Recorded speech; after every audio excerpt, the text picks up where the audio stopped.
हमारे व्यस्त जीवन में ईश्वर की आवाज़, ईश्वर की महिमा इसी में है कि मनुष्य पूरी तरह से जागृत होकर अपना जीवन बिताए।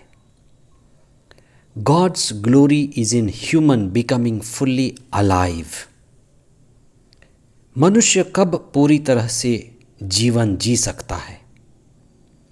तभी जब वह जागृत अवस्था में हो, होशपूर्ण जीवन बिताए। 32वां सामान्य सप्ताह 15 नवंबर 2024 शुक्रवार। पहला पाठ संत योहन का दूसरा पत्र अध्याय 1 पद संख्याएं 4 से 9 तक, संत लूकस का सुसमाचार अध्याय 17 पद संख्याएं 26 से 37 तक।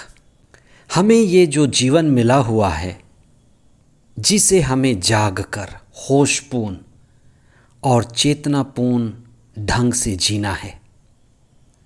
आपने कई लोगों को यह कहते हुए सुना होगा, जागना चाहता था पर जाग नहीं पाया, बोलना नहीं चाहता था पर बहुत बोला, मुंह नहीं खोलना चाहता था पर खोल दिया,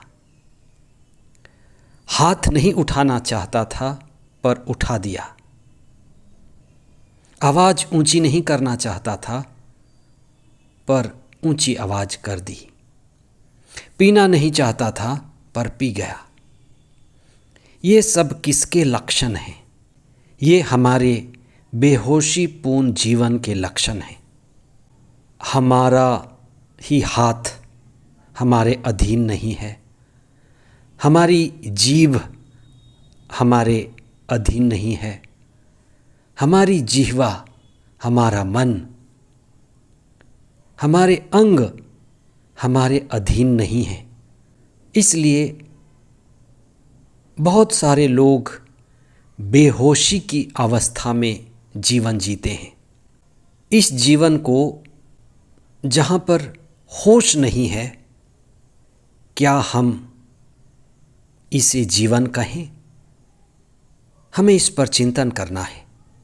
जीवन तो उसी को कहा जा सकता है जो होशपूर्ण हो, और विशेषकर मनुष्य का जीवन, दिव्य जीवन। आज का सुसमाचार का आखिरी वाक्य बड़ा महत्वपूर्ण है। वह कहता है, जहाँ मुर्दा होंगे वहाँ गिद्ध होगा, जहाँ मुर्दे होंगे वहाँ गिद्ध होंगे। आपने मुर्दा जानवर के ऊपर, मरे हुए जीवों के ऊपर गिद्ध एक पक्षी है जो मरे हुए मुर्दों को खाता है, मरे हुए मुर्दे के ऊपर मंडराते देखा होगा। गिद्ध एक प्रतीक है, गिद्ध एक चिन्ह है, गिद्ध परिवर्तन का सूचक है। जब भी जहाँ भी कोई चीज़ मरती है, जीव मरती है, वह समाप्त होने की कगार पर होती है। वहाँ पुरानी चीज़ें बीतती हैं, सड़ती हैं, गिद्ध के द्वारा खाई जाती हैं। वहीं नए आने की संभावना होती है। ईसा ने अपने समय के लोगों को मुर्दे की तरह देखा। ईसा ने अपने समय के समाज को, पीढ़ियों को मरते हुए मुर्दे की तरह देखा। उसने देखा कि लोग, व्यक्ति, समाज, धर्म और अधर्म की स्थिति ऐसी है जैसे सभी मुर्दे पड़े हैं और गिद्ध मंडरा रहे हैं। लोगों में आध्यात्मिक उत्साह नहीं है, आध्यात्मिक रूप से वे मरे हुए हैं, निरुत्साही हैं। आज भी आप देखें अपने परिवार को, अपने समाज को, अपने अगल बगल को, अपने जीवन को, कि क्या हम ईसा के समय के लोगों से कुछ अलग हैं या वैसी ही हैं? नूह के समय में और इब्राहिम के समय में, लोथ के समय में बहुत सारे लोग सांसारिकता के जाल में, सांसारिकता के माया जाल में फंसे रहे। नूह जहाज बनाता रहा और लोगों को भी आवाज़ देता रहा कि वे अपनी मुक्ति के लिए होश में आ जाएं। इब्राहिम ने भी ऐसे ही किया, लोत को बचाया, अपने समय के लोगों को होश में लाना चाहा। लेकिन लोग सांसारिकता में, खाने में, पीने में, दुनियादारी में, मकान, दुकान, बगान, ये सब लोगों को बेहोशी की अवस्था में अचेत कर दिया। नूह का परिवार जो होशपूर्ण और आध्यात्मिक था बच गया। लोत का आधा परिवार बच गया। लोत की पत्नी नमक का खंभा बन गई।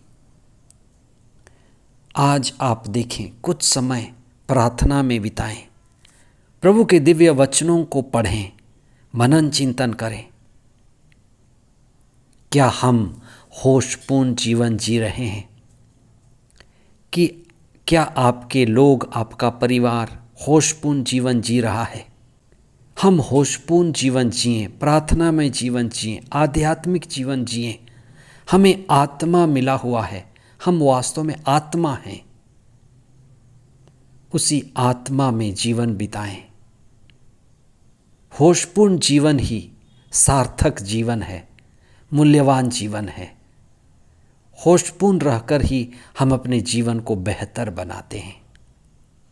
पवित्र आत्मा के सामर्थ्य से हम जैसे जैसे उम्र बढ़ती है होशपूर्ण जीवन बिताएं। आपका परिवार, आपका जीवन आनंदपूर्ण हो। आमीन।